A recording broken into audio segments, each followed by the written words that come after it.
Meningiomas are the most common type of brain tumor that arise from the brain. They arise from something called the dura mater, which is the covering of the brain. Now, since meningiomas come from the covering of the brain, they can arise just about anywhere in the brain. And they tend to arise more commonly in older folks, also more so in women rather than men. The symptoms of meningioma really depend on where the meningioma is and how quickly they're growing. So for instance, if I had a meningioma overlying my motor cortex here, the area that controls movement, then I might start to get weak on the left side of my body. Alternatively, if I had a meningioma in the front of my brain, in an area called the anterior skull base, that might start to affect my frontal lobe function, and I might have trouble with my relationships or my performance at work. I would have personality changes. Other meningiomas, that when they get big enough, they can cause problems. Some of them will irritate the brain, and when the brain gets irritated, it can cause a seizure, so that's a way that they can present.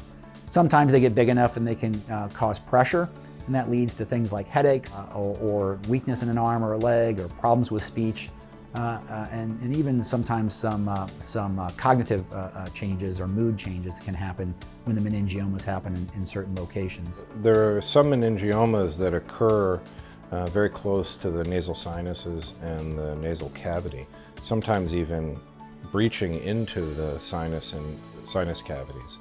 And so in working with neurosurgery on these meningioma cases, we have to not only provide access to get to the tumor, but also think in a very complex way about how to recreate the barrier between the brain and the nose, and using various techniques, often with the patient's own tissue in their nose, to help recreate that barrier so that they can go on to live a safe and meaningful life after their surgery. Diagnosis of meningioma can occur in many different ways, but I have to say the most common way recently is just as an incidental finding. For instance, if you're in a small car bump or fender bender and then they get a head CT or something like that and they notice something. But as we discussed, you can also get diagnosed by having certain symptoms like, let's say, weakness, headaches, nausea, vomiting, and then that could lead to a CT or a magnetic resonance imaging, a different kind of scan for the head, and then that could show the tumor. So meningioma is also a benign tumor, but in my mind, it differs a little bit from other benign tumors such as pituitary and Kussner neuroma, that in some sense, some meningioma are not benign. They're very aggressive. Sometimes for small tumors, cases where it's showing relatively slow growth, it can be observed or even treated with gamma knife radiosurgery. For cases that's more rapidly growing or for large tumors, we usually recommend surgery. One is to sort of relieve the mass effect from the tumor. Two, also to better understand the grade and the molecular information about the tumor, which allow us to tailor therapy. So when the surgeons here at Siteman Cancer Center do the surgery, we want to basically take out the tumor without touching your brain as much as possible. That's the idea behind meningioma surgery for us. Because again, the meningioma doesn't come from the brain matter itself, it comes from around the brain. So we do everything we can in our surgical technology and our surgical armamentarium to avoid touching the brain because we don't want any brain cell to be injured during the process.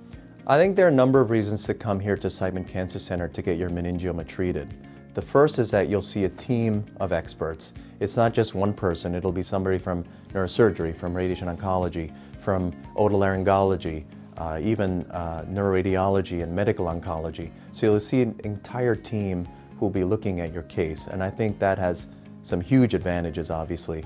The second thing I would emphasize is we have every machine here that you would basically want in radiation oncology. We have the gamma knife radiosurgery machine, we have edge radiosurgery, we have proton beam therapy, we have MRI guided radiation therapy machines. So we basically have the entire spectrum of radiation oncology equipment. And finally, there are some meningiomas that can't be effectively treated with surgery and radiation therapy.